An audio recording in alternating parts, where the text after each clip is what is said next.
closing that gap. A lot of people say the digital skill seems to be missing at this time, and we know that the world is heading towards technology. So let's talk about that with HR Corporate Comms and Change Management expert, the founder and director of Temploy, right here in the studio, Juyi Benson. Ms. Benson, good morning and welcome to the program. Thank you. Good morning. Thank you for having me. Good to have you. So, I mean, a lot of people say if you say you're unemployed in Nigeria, it's because you don't have the right skills. You are in HR. How true is that? It's true, I would say 50%, but it's not entirely true. There are people that have skills that do not have jobs, and there are people that have jobs that really do not have the skills. How do we balance that out? Well, I think everybody should really work on developing their skills. When you started talking, those are some of the things I wanted to mention. Critical thinking, problem solving, they are real skills that are needed today, in today's world of work. Before you go to school and you get the technical skills, but a lot of problems are coming up on a daily basis, and employers need people who can solve them. And these problems are new problems, not problems that people have ever experienced before. So it's not enough for you to say, oh, I've never done this before. It's for you to apply yourself and think, how can I actually solve this problem? Because if it's a problem, it means there's a solution for it. But when people go for interviews and all, employers ask for your certificates. Yes. I go to the university, I get my first degree, I get my second degree. How do you know my ability for these new problems from that? And it's a couple of minutes of interaction. Yes, but even in the interviews, beyond just asking for your certificates, they actually ask you some questions.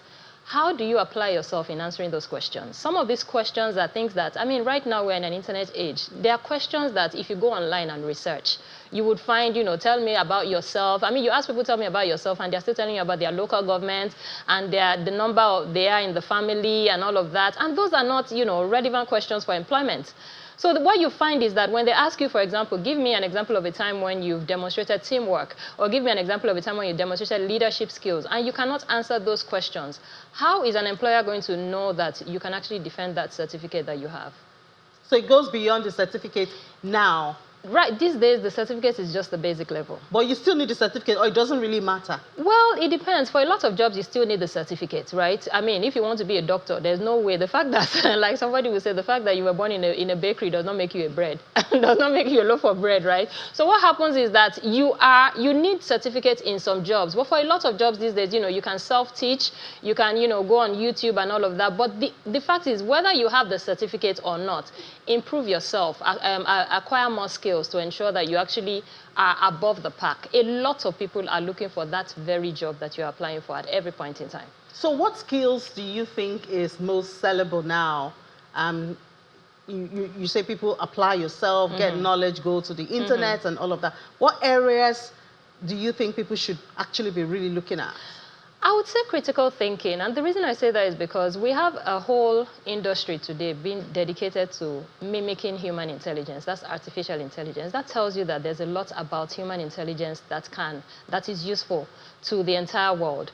And if people cannot apply the intelligence that they have for themselves, then what happens is that a lot of jobs are now being taken to artificial intelligence. So that's the one thing you have above every other person, every other thing, every other animal or so, that you have an intelligence that can be applied to different situations.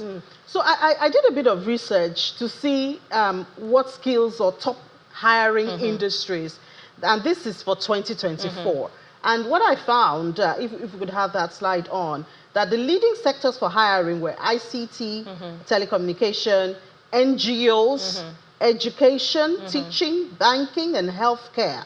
And top roles were accountants, very much in demand. I won't lie, I was surprised to see that. I thought everything was AI now. A significant increase, and then there's sales and marketing, engineering, procurement officer. That's understandably because logistics is taking a whole lot of a new phase now. So, I mean, I was just shocked at the accountants. I thought, I mean, now we don't need accountants. Everything you can take accounting is a very technical skill, actually. I mean, and it's something that, when you talk about balance sheets and profit and loss and all that, if you don't know it, you don't know it. So it's something that you still need people with the skills to be able to, develop those things, especially because when preparing financial statements is some form of a regulatory requirement. So it's something that you cannot do without. And you have to go through the ropes. Yes, you have to get chartered and get all those papers. Yes, because again, there's some intelligence attached to accounting. So it's not just about just putting the numbers together. It's about making sense of them and helping, you know, the organization make sense of them as well. Maybe we can make AI do it for us now. Well, AI can do it, but I still think that whatever we give to AI, our intelligence is still one step higher, and so we should not give everything to AI. I don't think we can give everything, because somebody has to write the program for AI to function. Yes, but they are writing the AI to mimic us, and you That's can what I'm only... saying. If there's somebody writing the AI to mimic humans,